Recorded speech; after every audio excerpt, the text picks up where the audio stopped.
Se você já tentou entender uma nota fiscal e, assim, se perdeu no meio de tantas siglas. ICMS, PI, ISS. Exato. Ou se perguntou por que o mesmo produto tem preços tão diferentes dependendo do estado, você já esteve dentro do labirinto que é o sistema tributário brasileiro. Hoje, a gente vai usar a própria Constituição Federal como um mapa para entender não só como esse labirinto foi construído, mas também a tentativa mais ousada de simplificá-lo em décadas. A nossa fonte é o título 6 da Constituição e a missão é traduzir esse juridiquês todo para o bom e velho português. E que mapa, né? É um documento vivo, cheio de remendos, de anotações, que são as emendas constitucionais. A mais recente, a de 2023, é praticamente um novo caminho desenhado por cima do antigo. Ela não só muda as regras, como tenta mudar a própria lógica de como os tributos funcionam no Brasil. A gente está falando de uma estrutura que define o destino de trilhões de reais todos os anos. Exato. Então vamos começar pelo começo, pela peça mais fundamental desse quebra-cabeça. Quem, afinal, tem o poder de criar um tributo no Brasil? E o que a Constituição de fato considera um tributo? A gente já encontra a primeira pista logo de cara. O texto diz que a União, os estados, o Distrito Federal e os municípios podem instituir tributos. Mas não é um cheque em branco, né? Não é tudo a mesma coisa. A Constituição organiza tudo em categorias. Exatamente. Pensa nisso como um cardápio com 3 opções principais. A primeira, e mais famosa, são os impostos. A gente paga e o dinheiro vai para um caixa geral do governo sem que haja uma promessa de um serviço específico em troca daquele valor. Depois vem as taxas. Aqui a coisa muda.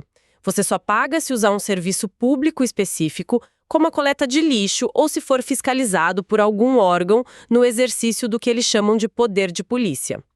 E tem uma regra de ouro. A base de cálculo de uma taxa não pode ser idêntica à de um imposto, para não virar um imposto disfarçado. E a terceira opção do cardápio? É a contribuição de melhoria. Essa é mais rara de ver, mas a lógica é interessante. Se o governo faz uma obra pública, como asfaltar uma rua, e seu imóvel valoriza por causa disso, ele pode cobrar de você uma parte desse custo. A ideia é que você teve um benefício direto, uma mais-valia, então é justo que contribua. 2023, ela parece que mexeu não só nas regras, mas nos princípios, na filosofia da coisa. O texto agora fala em simplicidade, transparência, justiça tributária e uma expressão me chamou a atenção. A lei deve buscar atenuar efeitos regressivos. O que isso significa na prática? Olha, essa é uma das mudanças conceituais mais importantes. Um tributo regressivo é aquele que na prática pesa muito mais no bolso de quem ganha menos. Imagina um imposto fixo sobre o botijão de gás. Para uma família que ganha um salário mínimo, esse imposto consome uma fatia enorme da renda. Para um executivo, é um troco. O efeito é o mesmo para os dois, mas o impacto, o sacrifício, é brutalmente desigual. Quer dizer que a Constituição está agora oficialmente dizendo que o sistema precisa parar de penalizar os mais pobres? Constitucional que o sistema se torne mais progressivo. Ou seja, que ele leve em conta a capacidade de cada um de contribuir. Quem tem mais, paga proporcionalmente mais. É uma diretriz clara para o futuro. E a ferramenta para colocar isso de pé e organizar todo o resto, evitando que um ente federativo brigue com outro, é a chamada lei complementar. Ok, então temos o cardápio. Impostos, taxas e contribuições. Agora, a grande questão. Quem pode servir cada prato? Começando pelo topo da pirâmide, o governo federal. Qual a parte dele nesse banquete? A União fica com a maior parte dos pratos principais, digamos assim. A Constituição lista os impostos de competência exclusiva federal. Alguns são muito conhecidos. Imposto de importação e de exportação, que funcionam como uma espécie de controle de fronteira da economia, e o famoso imposto de renda. Mas tem um que é crucial para a indústria, o IPI, Imposto sobre Produtos Industrializados. E sobre esses o governo tem uma agilidade especial, certo? Lembro de ler algo sobre o executivo poder mexer nas alíquotas. Isso mesmo. Para alguns desses impostos, como o de importação, o de exportação e o IPI, o governo pode alterar as alíquotas por decreto, sem precisar da aprovação demorada do Congresso. Isso transforma esses tributos em ferramentas de política econômica. Ah, entendi. Se o governo quer proteger a indústria nacional de calçados, por exemplo, ele pode aumentar o imposto de importação sobre sapatos estrangeiros de um dia para o outro. É um volante bem sensível na mão do Poder Executivo. E nessa lista da União tem 2 itens que sempre dão o que falar. Um é o imposto sobre grandes fortunas, que parece uma lenda urbana. Está na Constituição há décadas, mas nunca saiu do papel. Exato. E o outro é uma novidade fresquinha da reforma. O tal do imposto do pecado. Exato. O imposto sobre grandes fortunas é o eterno vai ou não vai do sistema tributário. Falta lei complementar para regulamentá-lo. Já o imposto seletivo, apelidado de imposto do pecado, é uma ideia nova por aqui. Ele vai incidir sobre a produção, comercialização ou importação de bens e serviços que são comprovadamente prejudiciais à saúde ou ao meio ambiente. Cigarros, bebidas... Isso, cigarros, bebidas alcoólicas, talvez no futuro alimentos ultraprocessados. A ideia não é só arrecadar, mas também desestimar o consumo usando o preço como ferramenta. E além desses, a União ainda tem umas cartas na manga para situações de crise total, não é? Sim, são os mecanismos de emergência. A Constituição tem 2 botões de pânico, digamos. Um é o empréstimo compulsório, que pode ser criado em caso de calamidade pública ou guerra. O nome já diz, é obrigatório e o governo tem que devolver o dinheiro depois. E o mais importante, o recurso só pode ser usado para aquela finalidade específica que motivou a cobrança. Entendi. O outro é o imposto extraordinário, ainda mais drástico, previsto apenas em caso de guerra externa. São ferramentas que mostram a seriedade do pacto federativo. Em tempos normais, as regras são rígidas e em tempos de crise extrema, o poder central ganha força. Faz sentido. Descendo um degrau, o que sobra para os estados? Qual a fatia deles? Os estados têm 3 grandes fontes de arrecadação de impostos. O primeiro é o ITCMD, que incide sobre heranças e doações. O segundo é o IPVA, sobre a propriedade de veículos. E o terceiro é o gigante, o protagonista da arrecadação estadual por décadas, o ICMS. O famoso ICMS. Que incide sobre a circulação de mercadorias e uma série de serviços, como o transporte e comunicação. E o IPVA, que todo mundo que tem carro conhece bem, também teve uma mudança que gerou muito barulho, certo? A história dos jatinhos e iates. Pois é, essa mudança encerra uma briga de décadas. A Constituição agora diz com todas as letras que o IPVA incide sobre veículos automotores terrestres, aquáticos e aéreos. Ou seja, acabou a discussão. Jatinhos particulares e iates de luxo entram na conta. Foi uma forma de fechar um loophole que era visto por muitos como uma grande injustiça social. Claro, a regra prevê exceções para não prejudicar a economia, como para aeronaves agrícolas ou barcos de pesca e transporte comercial. entendido. E na base da pirâmide, os municípios. O que eles podem cobrar? Os municípios cuidam da tributação mais próxima do cidadão. Os 3 pilares são o IPTU, sobre imóveis urbanos, o ITBI, cobrado na compra e venda de um imóvel, e o ISS, que incide sobre uma lista enorme de serviços. De cabeleireiro a desenvolvedor de software. Exatamente. E tem também aquela contribuição da iluminação pública, que vem na conta de luz. Isso também foi alterado, né? Foi, e de uma forma muito pragmática. Antes, essa contribuição só podia custear a iluminação. A reforma de 2023 ampliou essa possibilidade para incluir o financiamento de sistemas de monitoramento e câmeras de segurança. É a Constituição se adaptando às novas demandas da cidade, sabe? A segurança pública se tornou uma preocupação tão grande que agora existe um mecanismo de financiamento específico para ajudar a vigiar as ruas. Ok, o cenário está montado. Entendemos as peças e quem move cada uma. Mas agora chegamos ao que parece ser o terremoto no meio desse tabuleiro. A criação do Imposto sobre Bens e Serviços, o IBS. Isso é o coração da reforma, certo? O que ele muda de verdade. Muda tudo.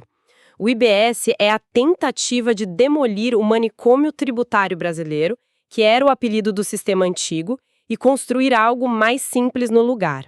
Ele vai substituir dois dos tributos mais complexos e litigiosos que existiam, o ICMS dos estados e o ISS dos municípios. A ideia é criar um imposto único sobre o consumo, com regras iguais para o país inteiro. E como ele funciona? Qual é a mágica? A mágica está em dois princípios. O primeiro é que ele é um imposto sobre o valor agregado de forma plena. Isso significa que ele não é cumulativo. Pense numa cadeia de produção como a de uma cadeira. O madeireiro paga o imposto, mas a fábrica que compra a madeira ganha um crédito daquele valor. Quando a fábrica vende a cadeira para a loja, ela só paga o imposto sobre o valor que ela agregou e desconta o crédito que tinha. No final, o imposto só incide uma vez sobre o preço final e não em cascata como acontecia antes. Certo. O segundo princípio, e talvez o mais revolucionário, é que a cobrança será no destino e não na origem. O que isso quer dizer? Cobrança no destino. Significa que o imposto será devido ao estado e ao município onde o produto ou serviço é consumido, e não onde ele foi produzido. Isso acaba com a famosa guerra fiscal, aquela disputa maluca em que estados davam isenções e benefícios para atrair fábricas, muitas vezes prejudicando a arrecadação dos vizinhos. Agora, não importa onde a fábrica está. O que importa é para onde vai o dinheiro do consumidor. Mas espere um pouco. Se o imposto é um só, mas a competência é de estados e municípios, quem vai mandar nisso?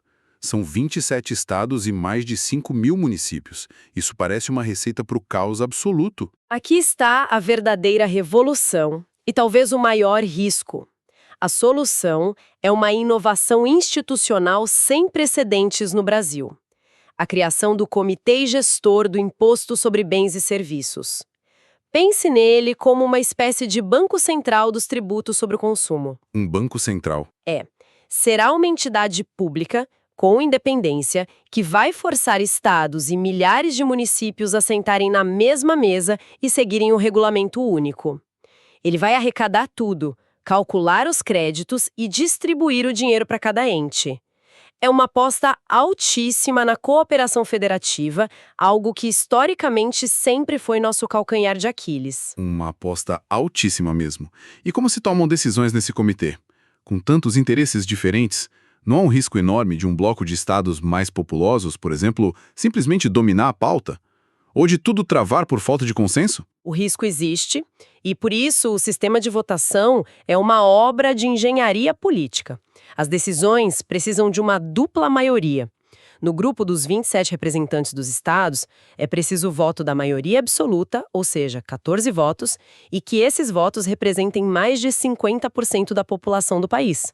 Entendi. Tem esse duplo critério. Exato. Isso equilibra o poder entre os estados grandes e pequenos.